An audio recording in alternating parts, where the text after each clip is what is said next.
हर हर महादेव। श्री शिवाय नमस्तुभ्यम। प्रणाम भक्तों। आज मैं शिव पुराण के 7वें दिन की कथा लेकर आई हूँ। आज हम भगवान शिव के 12 ज्योतिर्लिंगों के बारे में चर्चा करेंगे। कहाँ कहाँ स्थित है ये ज्योतिर्लिंग, यह सब मैं आपको बताऊंगी। शिव जी के ज्योतिर्लिंगों में महाशिवरात्रि पर खास आयोजन किए जाते हैं। मान्यता है कि इन 12 जगहों पर शिव जी ज्योति स्वरूप में विराजमान हैं। इसी वजह से इन 12 मंदिरों को ज्योतिर्लिंग कहा जाता है। 12 ज्योतिर्लिंगों में सोमनाथ, मल्लिकार्जुन, महाकालेश्वर, ओंकारेश्वर, केदारेश्वर, भीमाशंकर, विश्वेश्वर, त्र्यंबकेश्वर, वेदनाथ, नागेश्वर, रामेश्वरम और कृष्णेश्वरम शामिल है। सर्वप्रथम हम आपको ओंकारेश्वर ज्योतिर्लिंग के बारे में बताते हैं। एक बार विंध्य पर्वत ने भगवान शिव की कई माहों तक कठिन तपस्या की। उनकी इस तपस्या से प्रसन्न होकर शंकर जी ने उन्हें साक्षात दर्शन दिए और विंध्य पर्वत से अपनी इच्छा प्रकट करने के लिए कहा। इस अवसर पर अनेक ऋषि और देव भी उपस्थित थे। विंध्य पर्वत की इच्छा के अनुसार भगवान शिव ने ज्योतिर्लिंग के 2 भाग किए। एक का नाम ओंकारेश्वर रखा तथा दूसरे का नाम ममलेश्वर रखा। ओंकारेश्वर में ज्योतिर्लिंग के 2 रूपों की पूजा की जाती है। ओंकारेश्वर ज्योतिर्लिंग से संबंधित अन्य कथा के अनुसार भगवान के महान भक्त अम्बरीश और मुचुकुंद के पिता सूर्यवंशी राजा मानधाता ने इस स्थान पर कठोर तपस्या करके भगवान शंकर को प्रसन्न किया था। उस महान पुरुष मानधाता के नाम पर इस पर्वत का नाम मानधाता पर्वत हो गया। प्रेम से बोलिए हर हर महादेव। श्री शिवाय नमस्तुभ्यम। अब हम चलते हैं अगले ज्योतिर्लिंग की तरफ, जो कि है केदारनाथ ज्योतिर्लिंग। केदारनाथ महादेव के विषय में कई कथाएं हैं। स्कंद पुराण में लिखा है कि एक बार केदार क्षेत्र के विषय में जब पार्वती जी ने शिव जी से पूछा, तब भगवान शिव ने उन्हें बताया कि केदार क्षेत्र उन्हें अत्यंत प्रिय है। वे यहाँ सदा अपने गणों के साथ निवास करते हैं। इस क्षेत्र में तब से रहते हैं जब उन्होंने सृष्टि की रचना के लिए ब्रह्मा का रूप धारण किया था। स्कंद पुराण में इस स्थान की महिमा का एक वर्णन यह भी मिलता है कि एक बहेलिया था जिसे हिरण का मांस खाना अत्यंत प्रिय था। एक बार यह शिकार की तलाश में केदार क्षेत्र में आया। पूरे दिन भटकने के बाद भी उसे शिकार नहीं मिला। संध्या के समय नारद मुनि इस क्षेत्र में आए तो दूर से बहेलिया उन्हें हिरण समझकर उन पर बाण चलाने के लिए तैयार हुआ। जब तक वह बाण चलाता, सूर्य पूरी तरह डूब गया। उसने देखा कि एक सर्प मेंढक को निगल रहा है। मृत होने के बाद मेंढक शिव रूप में परिवर्तित हो गया। इसी प्रकार बहेलिया ने देखा कि एक हिरण को सिंह मार रहा है। मृत हिरण शिवगणों के साथ शिवलोक जा रही हैं।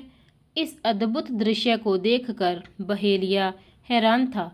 इसी समय नारद मुनि ब्राह्मण वेश में बहेलिया के समक्ष उपस्थित हुए। बहेलिया ने नारद मुनि से इन अद्भुत दृश्यों के विषय में पूछा। तब नारद मुनि ने उसे समझाया कि यह अत्यंत पवित्र क्षेत्र है। इस स्थान पर मृत होने पर पशु पक्षियों को भी मुक्ति मिल जाती है। इसके बाद बहेलिया को अपने पाप कर्मों का स्मरण हो आया कि किस प्रकार उसने पशु पक्षियों की हत्या की है। बहेलिया ने नारद मुनि से अपनी मुक्ति का उपाय पूछा। नारद मुनि से शिव का ज्ञान प्राप्त करके वह लिया केदार क्षेत्र में रहकर शिव उपासना में लीन हो गया। मृत्यु पश्चात उसे शिवलोक में स्थान प्राप्त हुआ। केदारनाथ ज्योतिर्लिंग की कथा केदारनाथ ज्योतिर्लिंग की कथा के विषय में शिव पुराण में वर्णित है कि नर और नारायण नाम के दो भाइयों ने भगवान शिव की पार्थिव मूर्ति बनाकर उसकी पूजा एवं ध्यान में लगे रहते थे। इन दोनों भाइयों की भक्तिपूर्ण तपस्या से प्रसन्न होकर भगवान शिव इनके समक्ष प्रकट हुए। भगवान शिव ने इनसे वरदान मांगने के लिए कहा तो जन कल्याण की भावना से इन्होंने शिव से वरदान मांगा कि वह इस क्षेत्र में जन कल्याण हेतु सदा वर्तमान रहे। इनकी प्रार्थना पर भगवान शंकर ज्योतिर्लिंग के रूप में केदार क्षेत्र में प्रकट हुए। केदारनाथ से जुड़ी पांडवों की कथा शिव पुराण में लिखी है कि महाभारत के युद्ध के पश्चात पांडवों को इस बात का प्रायश्चित हो रहा था कि उनके हाथों से उनके अपने भाई बंधुओं की हत्या हुई है। वे इस पाप से मुक्ति पाना चाहते थे। इसका समाधान जब इन्होंने वेद व्यास जी से पूछा तो उन्होंने कहा कि बंधुओं की हत्या का पाप तभी मिट सकता है जब शिव इस पाप से मुक्ति प्रदान करेंगे। शिव पांडवों से अप्रसन्न थे, अतः पांडव जब विश्वनाथ के दर्शन के लिए काशी पहुँचे तब वे वहाँ शंकर प्रत्यक्ष प्रकट नहीं हुए। शिव को ढूंढते हुए तब पांचों पांडव केदारनाथ पहुँच गए। पांडवों को आया देखकर शिव ने भैंस का रूप धारण कर लिया और भैंस के झुंड में शामिल हो गए। शिव की पहचान करने के लिए भीम एक गुफा के मुख के पास पैर फैलाकर खड़ा हो गया। सभी भैंस उसके पैर के बीच से होकर निकलने लगे, लेकिन भैंस बने शिव ने पैर के बीच से जाना स्वीकार नहीं किया। इससे पांडवों ने शिव को पहचान लिया। इसके बाद शिव वहाँ भूमि में विलीन होने लगे। तब भैंसे बने भगवान शंकर को भीम ने पीठ की तरह से पकड़ लिया। भगवान शंकर पांडवों की भक्ति एवं दृढ़ निश्चय को देखकर प्रकट हुए तथा उन्हें पापों से मुक्त कर दिया। इस स्थान पर आज भी द्रौपदी के साथ 5 पांडवों की पूजा होती है। यहाँ शिव की पूजा भैंस के रूप के पृष्ठभाग के रूप में तभी से चली आ रही है। प्रिय भक्तों, यह थी केदारनाथ ज्योतिर्लिंग की कथा। अब हम अगले भीमशंकर ज्योतिर्लिंग के बारे में चर्चा करेंगे, उनकी कथा सुनेंगे। उससे पहले सब बोलिए श्री शिवाय नमस्तुभ्यं। भीमशंकर ज्योतिर्लिंग का नाम भीमाशंकर किस कारण से पड़ा, इस पर एक पौराणिक कथा प्रचलित है। कथा महाभारत काल की है। महाभारत का युद्ध पांडवों और कौरवों के मध्य हुआ था। इस युद्ध ने भारत में बड़े महान वीरों की क्षति हुई थी। दोनों ही पक्षों से अनेक महावीरों और सैनिकों का युद्ध में अपनी जान देनी पड़ी थी। इस युद्ध में शामिल होने वाले दोनों पक्षों को गुरु द्रोणाचार्य से प्रशिक्षण प्राप्त हुआ था।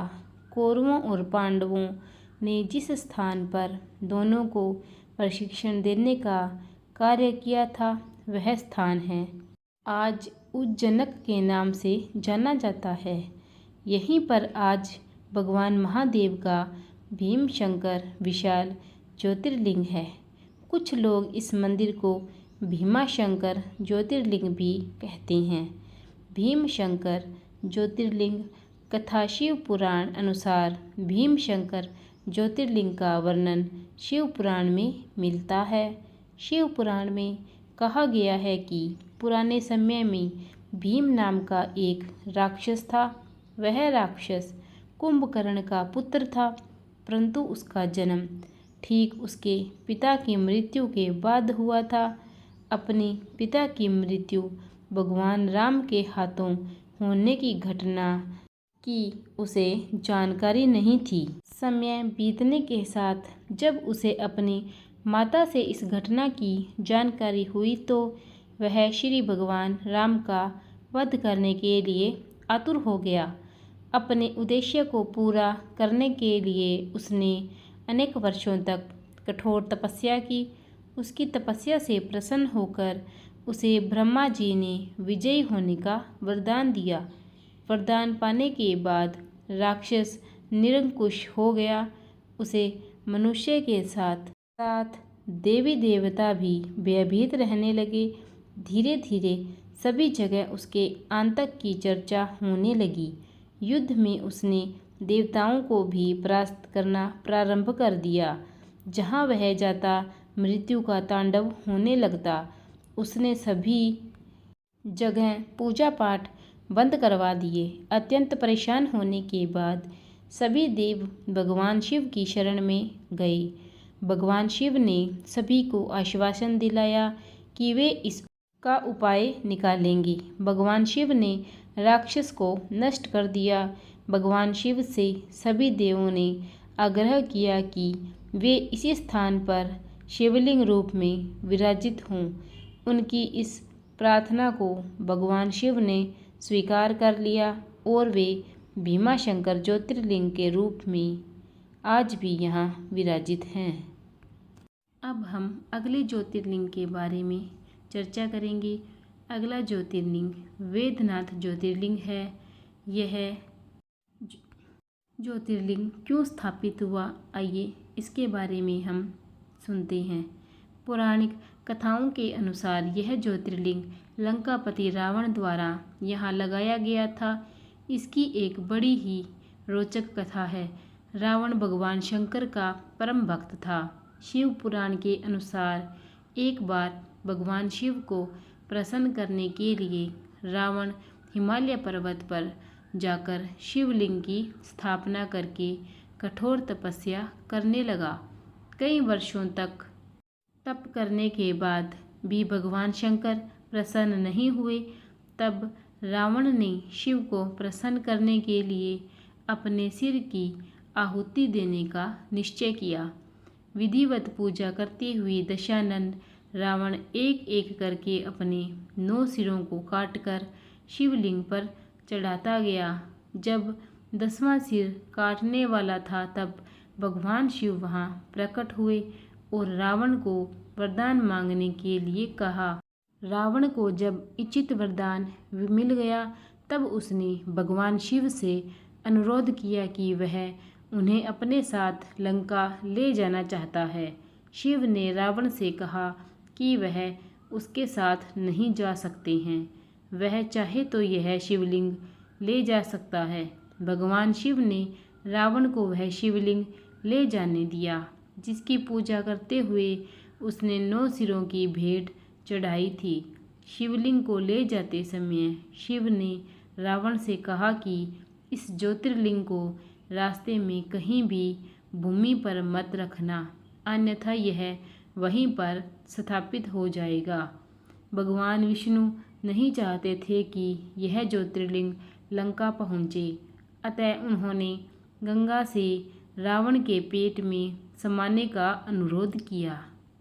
रावण के पेट में जैसे ही गंगा पहुंची, रावण के अंदर मूत्र करने की इच्छा प्रबल हो उठी। वह सोचने लगा कि शिवलिंग को किसी को सौंपकर लघु शंका कर ले। तभी विष्णु भगवान एक ग्वाले के भेष में वहां प्रकट हुए। रावण ने उस ग्वाले बालक को देखकर उसे शिवलिंग सौंप दिया और जमीन पर न रखने की हिदायत दी। रावण जब मूत्र करने लगा, उसकी मूत्र की इच्छा समाप्त नहीं हो रही थी। ऐसे में रावण को काफ़ी समय लगा और वह बालक शिवलिंग को भूमि पर रखकर विलुप्त हो गया। रावण जब लौट कर आया तब लाख प्रयास करने के बावजूद शिवलिंग वहाँ से टस से मस नहीं हुआ। अंत में रावण को खाली हाथ लंका लौटना पड़ा। बाद में सभी देवी देवताओं ने आकर इस ज्योतिर्लिंग की पूजा की और विधिवत रूप से स्थापित किया। प्रिय भक्तों, यहीं पर हमारी शिव पुराण की कथा समाप्त होती है और आज श्री शिव महापुराण को 7 दिन हो गए हैं। अब हम करेंगे महापुराण की आरती। ये शिव पुराण है महाग्रंथ, सद्मार्ग बताने वाला, सबकी बिगड़ी बनाने वाला, शिव चरणों में ध्यान अपना दीजिए। ये महाग्रंथ है शिव पुराण, सन्मार्ग दिखाने वाला, सबकी बिगड़ी बनाने वाला, सुनते सुजान करते हैं ध्यान, शिवे अमृत रस को पीजिए, शिव चरणों में ध्यान दीजिए, शिव चरणों में ध्यान तुम दीजिए।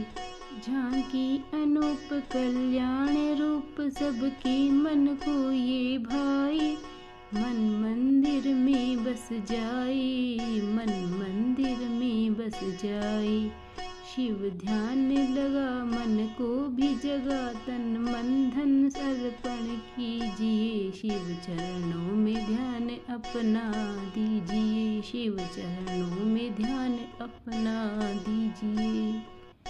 24,000 श्लोकों का सार ये पावन ग्रंथ कहाए, शिव की महिमा बतलाए, शिव की महिमा बतलाई, हो जा पुनित विषयों को जीत, मन कामना फल सब लीजिए, शिव चरणों में ध्यान अपना दीजिए, शिव चरणों में ध्यान अपना दीजिए।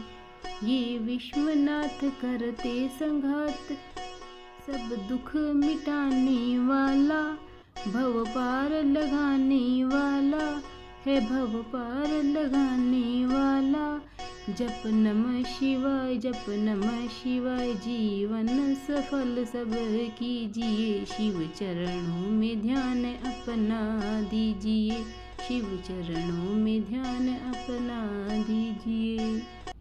श्री शिवाय नमस्तुभ्यं। धन्यवाद भक्तजनों, अगर आपको मेरी ये सुनाई गई शिव पुराण कथा अच्छी लगी हो तो प्लीज़ लाइक कीजिए और मेरे पेज को सब्सक्राइब कीजिए, ज़्यादा से ज़्यादा शेयर कीजिए ताकि मुझे मोटिवेशन मिले और मैं डेली आप तक नई वीडियो पहुंचा सकूं। श्री शिव महापुराण की कथा के 7 दिन यहीं पूरे होते हैं और हमारी शिव पुराण भी यहीं समाप्त होती है। प्रेम से बोलिए हर हर महादेव।